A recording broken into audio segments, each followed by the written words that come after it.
नमस्कार. Welcome to the आयुर्स्पिक्स. आता आपण बघूया की हे जे summer internship S I P इतकं सगळं सोशल मीडियावर सुरू आहे ते एक्झॅक्टली आहे काय. तर SIP किंवा समर इंटर्नशिप प्रोग्राम हा MUHS म्हणजेच काय Maharashtra university of health science कडून रिलीज केलेला इंटर्नशिप प्रोग्राम आहे आपल्या मेडिकल स्टुडंटसाठी.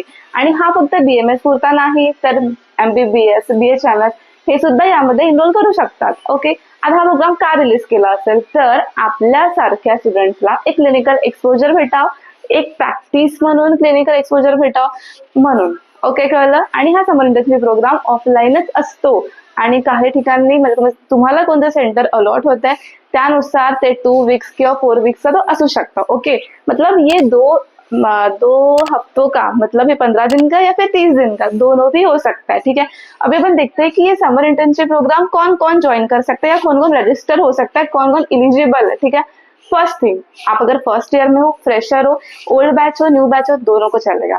आपने अभी यूनिवर्सिटी दी है फर्स्ट ईयर की फिर भी आप कर सकते हो. पता है आपका वाइवा है बीच में बट वाइवा तब तक हो जाते हैं तो आप ट्राई करो अगर हो रहा हो पॉसिबल तो. End yes you can. Second thing, second year K old batch new batch दोनों दे सकते हैं. एंड जिनकी अभी सेकेंड ईयर की यूनिवर्सिटी हुई है दे ऑल्सो कैन अप्लाई.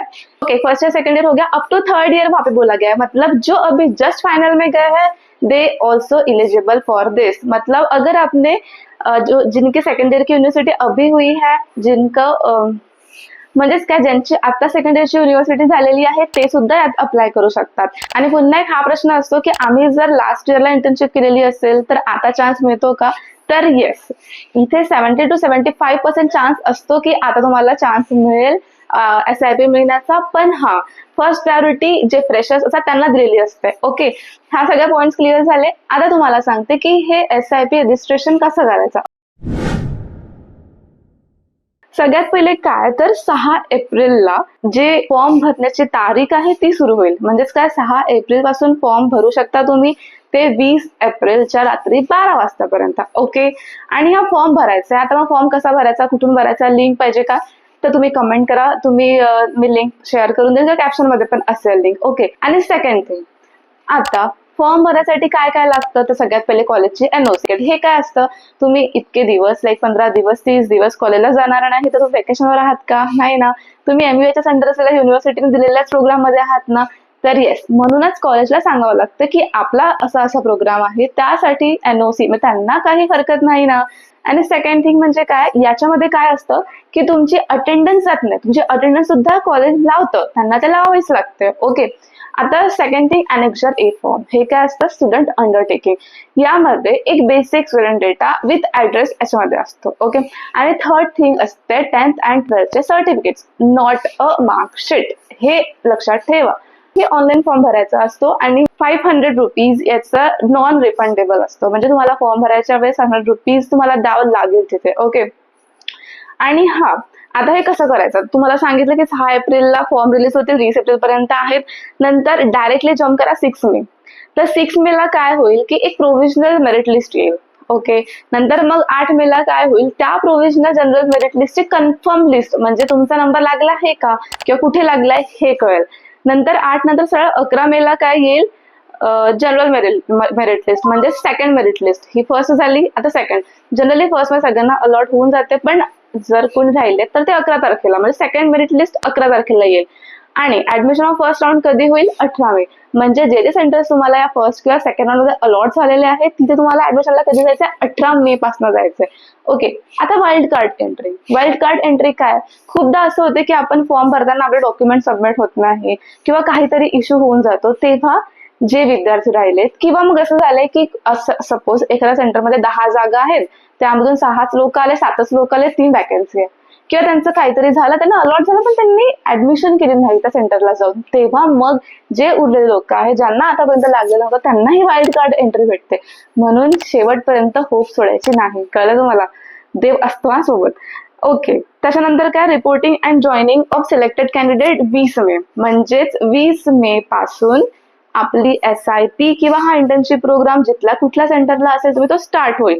26 मे पर्यंत लास्ट डेट आहे ऍडमिशन करायचे जे सेंटर अलॉट झालेलं आहे. कळलं, हे बेसिक होतं की कसं कसं कोणते कोणते डेट्सला काय काय आहे. सगळ्यात पहिले काय, एकदम शॉर्ट मध्ये सांगते, 6 एप्रिल पासून स्टार्ट होईल फॉर्म भरणं. ते 20 एप्रिल पर्यंत. ओके, नंतर मग 6 मेला एक प्रोव्हिजनल मेरिट लिस्ट येईल, 8 मेला कन्फर्म म्हणजे फर्स्ट जनरल मेरिट लिस्ट येईल, आणि तेच 11 मेला सेकंड मेरिट लिस्ट येईल. इनफ, इतकंच लक्षात ठेवा. नंतर जे जे अलॉट झालेलं आहे ते 18 मे पासून आपण ऍडमिशन करणं स्टार्ट करायचं. ओके, आणि हा, याचा फॉर्म कसा भरायचा याचं पण ट्युटोरियल मी तुम्हाला देईल, जेव्हा मी माझा पण फॉर्म भरेल. म्हणून तुम्हाला सांगते की stay connected with us. I will share every every every little thing about this. Okay okay, आता आपण बघू की या इंटर्नशिप प्रोग्राम मध्ये काय शिकवलं जातं. ठीक आहे, तर तुम्ही एक गोष्ट नोटीस करा, जेव्हा तुम्ही फॉर्म फिल कराल तुम्हाला सब्जेक्टचं ऑप्शन येतं, म्हणजे तुम्हाला कोणता प्रेफरन्स राहील किंवा तुमच्या प्रायोरिटी वाईज कोणते सब्जेक्ट राहील. ओके, त्याच्यामध्ये ना खूप सारे सब्जेक्ट्स आहेत, मी तुम्हाला लिंक शेअर केलेली आहे, त्याच्यामध्ये सब्जेक्ट्स पण दिलेले आहेत. तर जसं की मी एक्झाम्पल सांगते की हेल्थ एज्युकेशन, ठीक आहे, किंवा normal nutrition in health and diseases. Okay, तर nutrition in health and diseases मध्ये काय येईल की सपोज कोणता एखादा डिसीज आहे, लाईफस्टाईल डिसीज आहे, नॉर्मल डिसीज आहे, त्याच्यामध्ये कोणते न्यूट्रिशन दिले पाहिजे, कशी हेल्थ ठेवली पाहिजे, हे सगळं नॉलेज तुम्हाला त्या 15 दिवसात दिलेलं जाईल. मग त्या अकॉर्डिंग ज्या काही प्रॅक्टिकल गोष्टी असतील त्या पण तुम्हाला दाखवल्या जातील. ठीक आहे, नंतर परत काय तर इन्व्हायरमेंटल हेल्थ सायन्स म्हणजे टॉक्झिकोलॉजी, जे आपलं अगत तंत्र असतं त्यामध्ये जे टॉक्झिकोलॉजी डिपार्टमेंट आहे त्याच्या रिलेटेड काहीतरी तुम्हाला शिकवलं जाईल. तर मग जेनेटिक हेल्थ, जेनेटिकली जे डिसऑर्डर्स होतात, जे डिसीज होतात त्याच्यानुसार किंवा त्यामध्ये काय काय होतं ते सगळं तुम्हाला इथे सांगितलं जाईल. किंवा अजून मग सब्जेक्ट असतात की like clinical research and medical oncology. ठीक आहे, म्हणजे क्लिनिकल रिसर्च कसे असतात, काय असतात याबद्दल तुम्हाला सांगितलेलं जाईल. रिसर्च मेथोडॉलॉजी म्हणजे जे आपण रिसर्च पेपर वगैरे बघतो ते कसं बनवतात, काय बनवतात, कुठे बनवतात, कशाच्या बेसिसवर बनवतात, हे सगळं नॉलेज तुम्हाला मिळेल. ओके, त्यानंतर मग social commitment, molecular biology, research methodology, नंतर मग प्रिव्हेंटिव्ह कार्डिओलॉजी. कार्डिओलॉजीचं सपोज म्हणजे काय, हार्टला काहीतरी होत आहे तर मग काय प्रिव्हेन्शन घेतले जाईल, काय नाही, मग तिथले पेशंट्स कसे असतील, काय असेल सगळं तुम्हाला दाखवलं जाईल. ओके, नंतर फार्मॅकोविलिजियन्स इन आयुर्वेदा असतं. नंतर मग drugs development and quality nutrition and dietetics in Ayurveda, म्हणजे तुम्ही आयुर्वेदिकली कसं एखाद्या डिसीजला किंवा तो लाईफस्टाईल डिसीज असेल तर तुम्ही न्यूट्रिशनच्या आधारे कसं तो क्युअर करू शकता ते सगळं तुम्हाला सांगितलं जाईल. किंवा मग अग्निकर्म, विद्धकर्म, पंचकर्म हे सगळं सांगितलं जाईल. किंवा डिजिटल हेल्थ केअर, डिजिटली आता हेल्थ कशी केअर करायची हे सगळं तुम्हाला तिथे शिकवलं जाईल. मतलब हंड्रेड्स ऑफ टॉपिक्स आहे याच्यामध्ये. Oral health education, basic clinical research. Okay, नंतर मग molecular immunological methods of diagnosis, manufacturing of traditional medicine, म्हणजे मेडिसिन्स कशा बनवायच्या, किंवा आयुर्वेदामध्ये फार्मॅकोविलिजन्स कसं करायचं, फार्मास्युटिकल्स कसं करायचं, सगळं सगळं तुम्हाला शिकवलं जाईल.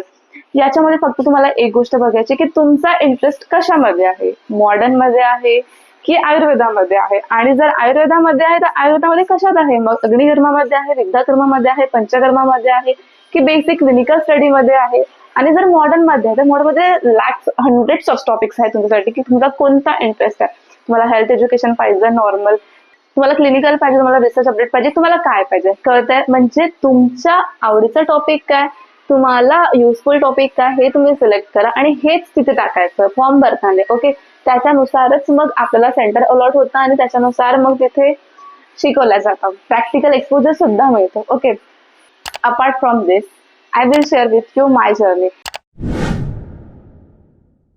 मी पण लास्ट इयर श्री व्यंकटेश आयुर्वेद प्रतिष्ठान इथे डॉक्टर रश्मी सरांच्या अंडर SIP प्रोग्राम मध्ये जॉईन झालेली होती.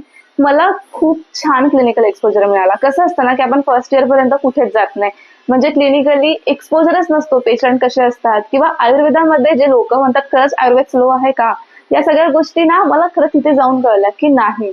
जर तुम्ही वातपित्त कफाची दोष अवस्था असो किंवा धातूंमधली दुष्टी अवस्था असो, सगळं जर क्लिनिकली एकदम व्यवस्थित डायग्नोज करत आहात तर आयुर्वेद इज नॉट स्लो. तुम्ही कुठून शिकताय, कोणाकडून शिकताय, कसं शिकताय हे खूप जास्त महत्वाचं आहे.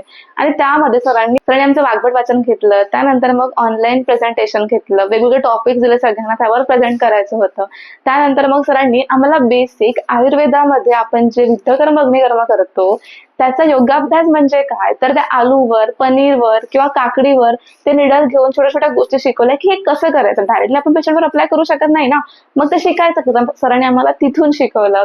नंतर आम्ही द्रव्यदर्शनाला गेलो होतो, म्हणजे द्रव्य कसे ओळखायचे, जे प्लांट्स बाहेर असतात किंवा आपण नॅचरली गार्डन मध्ये जाताय, कुठे फिरायला जातात ते द्रव्य असतात, म्हणजे आपल्या सेकंडरी द्रव्य विषय असतो त्यामध्ये जे जे सगळं होतं ते सरांनी शिकवलं आम्हाला. म्हणजे तर खूप साऱ्या कल्चरल ऍक्टिव्हिटी. मग प्रत्येक रोज ओपीडी अटेंड करायची, त्यामध्ये पेशंट्स बघायचे.